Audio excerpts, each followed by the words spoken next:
अल्हम्दुलिल्लाह अल्हम्दुलिल्लाहिल्लज़ी लम यज़ल आलिमन क़दीरा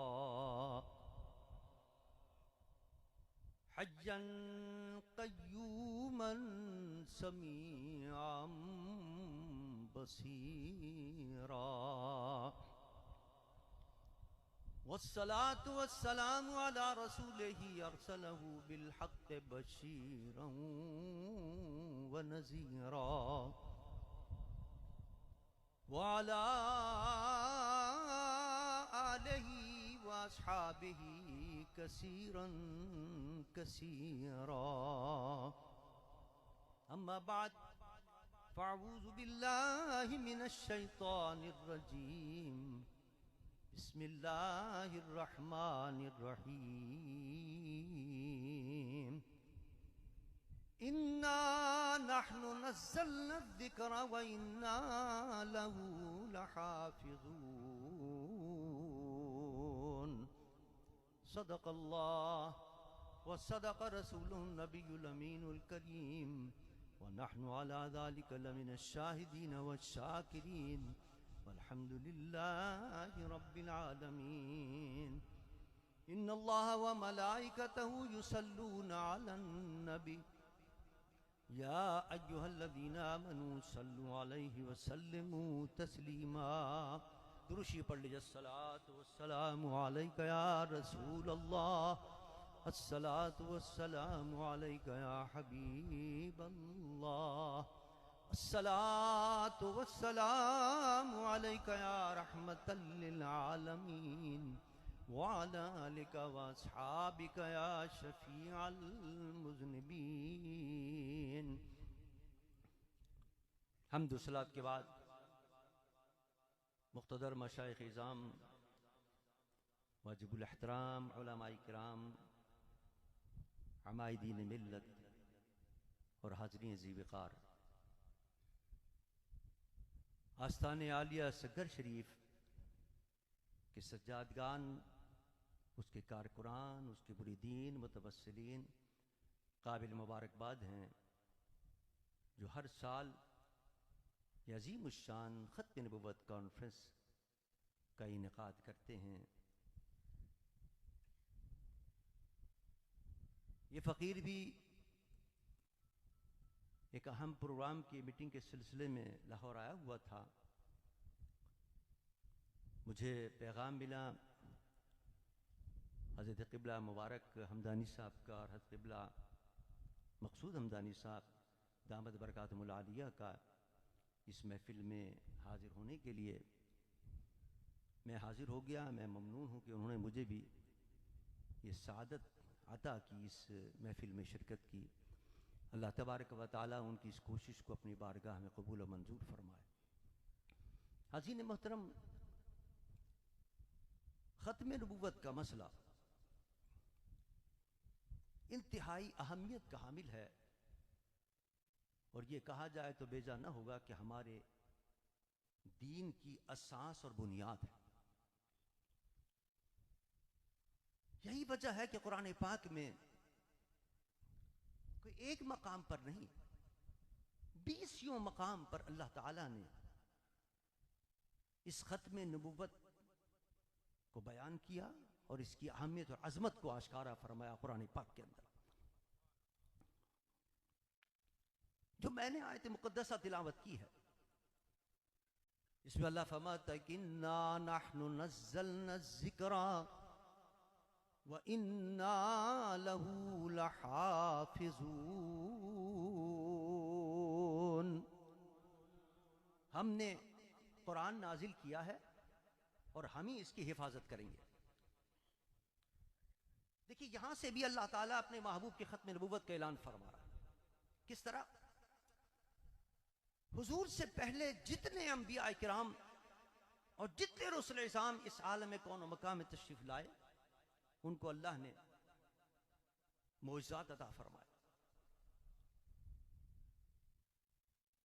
लेकिन वो जब इस दुनिया से रुखसत हुए, मोइज़ात भी उनके खत्म हो गए।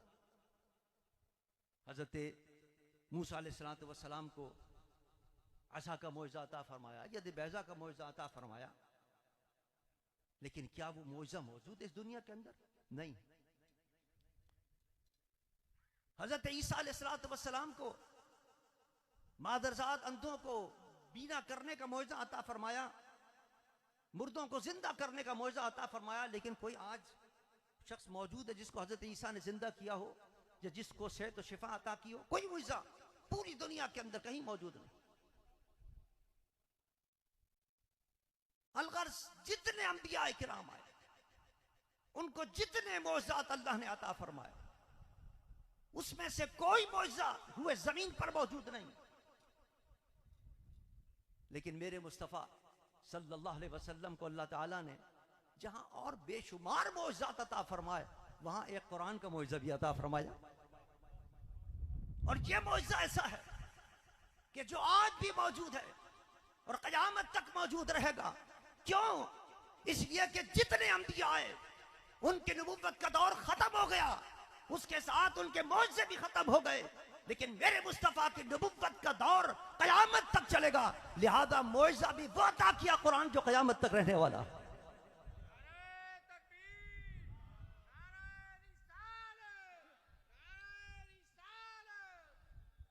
और जरा देखिए कैसा एजाज है कुरान का। कोई एक सफा किसी बच्चे से पूछें, किसी स्कूल के, कॉलेज के, किसी यूनिवर्सिटी के, कि वो इम्तिहान देने जाते हैं, एक सफा भी किसी किताब का याद करना मुश्किल हो जाता है। मज़मून तो याद कर लेगा आदमी, लेकिन ऐसे सफ़े याद करे कि उसमें एक हर्फ की भी गलती ना हो, सवाल पैदा नहीं होता। लेकिन कुर्बान जाऊं, कुरान का मौइज़ा देखिए, अलिफ लाम मीम से लेके बन्नास तक कई 100 सफ़े का सहीफा है, लेकिन बड़े नहीं, छोटे से छोटा बच्चा भी उसको पूरा का पूरा याद कर लेता। ये अल्लाह ने अपने महबूब को इजाज़त अता फरमाया, मौइज़ा अता फरमाया। यही वजह है कि इस्लाम के दुश्मन इस पर सबसे पहले हमला करते हैं। क्यों? इसलिए कि ये मुस्तफ़ा का मौइज़ा है, इसको कमजोर करो, इसके अंदर रखने डालो। आपने देखा कादियानी को गैर मुस्लिम मुक़ल्लिद करार दिया।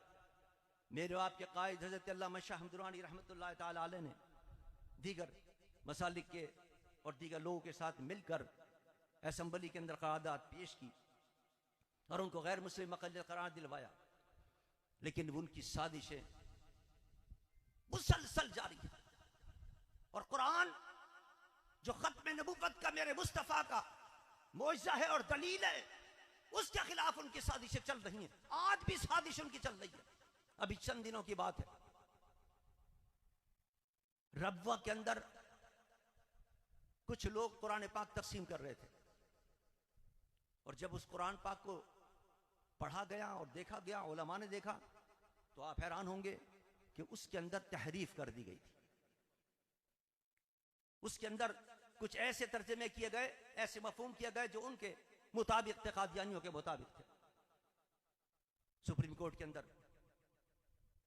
उलमाए किराम गए, आशिकान मुस्तफ़ा गए, अपील की कि साहब ये तो जुल्म कर रहे हैं, इस्लाम के खिलाफ, दीन के खिलाफ, आइन के खिलाफ बात हो रही है, कुरान के अंदर तहरीफ कर रहे हैं। सुप्रीम कोर्ट ने वज़ारत औक़ाफ़ को सुपुर्द किया कि जाएं, इसकी आप तहक़ीक़ करें जाके फौरी तौर पर। आप हैरान होंगे, औक़ाफ़ की कमेटी ने कहा हम आना चाहते हैं चुनाव नगर के अंदर, इसकी तहक़ीक़ करना चाहते हैं, देखना चाहते हैं कौन कर रहा है ये। लोग कहते हैं कि ये कादियानी कर रहे हैं, हम आए तो उसे देंगे, तो उसे तहक़ीक़ तो करें। लेकिन आप हैरान होंगे कि उनको वहां तहक़ीक़ के लिए आने नहीं दिया गया। यानी इनका आप असर रसूख देखें कि आम ओहदों पर बैठकर वहां फैसले करते हैं, सुप्रीम कोर्ट के फैसले पर अमल नहीं होने दिया गया। फिर गए अहले सुन्नत वल जमात और दीगर अकाबरीन कोर्ट से दरखास्त के साथ ये तकसीम हो रहा है, ये कुरान के नुस्खे तकसीम किए जा रहे हैं और इसके अंदर तारीफ कर दी गई है। फिर कोर्ट ने जनाब एक जीआरटी तश्कील दी गई कि जाएं और इसकी तहकीक करें। उसने तस्दीक की, उसने तहकीक के बाद रिपोर्ट तैयार की कि ये कादियानी हैं कि जिन्होंने ये छपाया है, इनके मकतबे में छपा है, ये छपा रहे हैं, ये तकसीम कर रहे हैं। लेकिन जीआईटी की रिपोर्ट ऊपर नहीं जाने दी गई। यानी आप इससे अंदाजा करें कि किस तरह ये बैठे हुए अहम मराकिज़ के ऊपर बैठकर और इस्लाम के खिलाफ साजिशें कर रहे हैं। आज भी वो उनके नुस्खे तकसीब होते हैं, वहां कोर्ट ने फैसला किया कि इसको बंद करो, कहां कहां तकसीब हो रहे हैं उसको पाबंदी लगाई जाए, लेकिन अमल करने वाला कोई नहीं इसके ऊपर, इसलिए कि हम पोस्टों पर वो लोग बैठे हुए हैं। इसलिए हमारा मुतालबा यह है, हर जगह पर हम मुतालबा यह करते हैं कि जिस जिस अहम पोस्टों पर कादियानी बैठे हुए हैं उन कादियानियों को वहां से हटाया जाए, इसलिए कि ये वहां बैठकर सिर्फ इस्लाम के खिलाफ, कुरान के खिलाफ, दीन के खिलाफ नहीं बल्कि पाकिस्तान के खिलाफ भी साजिशें कर रहे हैं। अगर आप गौर फरमाएं, और पाकिस्तान में जब भी कोई गड़बड़ हुई है तो उसके पीछे इन्हीं का हाथ था। मेरे कायद हज़रत अल्लामा शाह अहमद दुरानी रहमतुल्लाह अलैह फरमाते थे कि मैं जब गया मशरिक़ पाकिस्तान को जब तोड़ा जा रहा था, गया वहां मिलने के लिए, मुजीब से मिला, कहा कि क्यों तोड़ना चाहते हो? मैंने कहा हम नहीं तोड़ना चाहते। फिर क्या मसला? उसने कहा आपका वजीर है फला कादियानी है, वो यहाँ आकर लोगों को इश्तियाल फैला रहा है, इंतशार फैला रहा है, हमारे और मगरबी पाकिस्तान के दरमियान नफरत पैदा की उसने। नूरानी साहब ने आकर यहाँ उस साजिश का इंकशाफ किया, लोगों को बताया उस वक्त के हुक्मरानों को। आज भी ये साजिशें जारी हैं कि हाँ पाकिस्तान का इस हाल हो गया है। किस तरह इस वक्त क्या नाम है खलफिशार पाकिस्तान का बचा हुआ है, इक्तिसादी हालात, माशी हालात, सियासी हालात, अमन अमान की सूरत हाल सब तबाह बर्बाद हो गई है। अगर आप गौर करेंगे तो उसके पीछे भी आपको कादियानी नजर आएंगे। तदारुक किस तरह होगा कि जो अहम पोस्टों पर इस वक्त कादियानी बैठे उनको वहां से बरतरफ किया जाए, इंशाअल्लाह पाकिस्तान के हालात दुरुस्त होते चले जाएंगे। तमाम मसाइल इसके हल होंगे, ख्वाह माशी मसला हो, ख्वाह इक्तिसादी मसला हो, तमाम मसाइल हल होंगे। लेकिन हटाएगा कौन उनको? वो तो बड़े अहम पोस्टों पर बैठे हैं। अजीज़ान मन, इसके लिए इत्तिहाद की जरूरत होगी। आपने देखा नहीं, सन 77 के अंदर तमाम मजहबी जमातें मुत्तहिद हो गई, कोई मसलब का इख्तिलाफ नहीं था, तमाम खत्म नबूवत पर मुत्तहिद होकर कायदे मिल्लत इस्लामिया को अल्लाह ने ये एजाज अता किया कि उन्होंने करारदाद पेश की, लेकिन उसकी हिमायत तमाम मसालिक के उलमा ने की, तमाम मसालिक के लोगों ने की। हत्ता कि जुल्फ़िकार अली भुट्टो साहब ने अपने तमाम मुशीरों को, वजीरों को कह दिया कि नूरानी साहब के इस की हिमायत करो, इस करारदाद की, और बिल इत्तिफाक अल्हम्दुलिल्लाह वो करारदाद मंजूर हो गई। आज भी जरूरत इस बात की है कि कम अज कम मजहबी जमातें या सियासी जमातों के अंदर वो लोग जो खत्म नबूवत से मोहब्बत रखने वाले हैं, वो एक प्लेटफार्म पर आकर इन कादियानियों का मुकाबला करें, कादियानियों की साजिश का मुकाबला करें, और जहां जहां कादियानी बैठे उनको वहां से बरतरफ किया जाए, हटाया जाए। इंशाअल्लाह पाकिस्तान बाम उरूज पर पहुंचेगा। ख्वाह इसका माशी मसला हो, ख्वाह इसका इक़्तिसादी मसला हो, ख्वाह इसका सियासी मसला हो, इंशाअल्लाह सारे मसले हल होते चले जाएंगे। अल्लाह मुझे और आपको सबको इस खत्म नबूवत के मिशन को आगे बढ़ाने की तौफीक अता फरमाए। और ये जो आस्तान आलिया सबके शरीफ ने ये सिलसिला शुरू किया है, अल्लाह तबारक व तआला इसको तादेर आबाद रखे, क़यामत तक इनको इस तरह सजाते रहने की तौफीक अता फरमाए, और इनको दीन और दुनिया की बरकतें अता फरमाए, और अपनी शरफ की, अपनी बारगाह में, अपने महबूब की बारगाह में शरफ कबूलियत अता फरमाए। वमा अलैना इल्ला बलागुल मुबीन।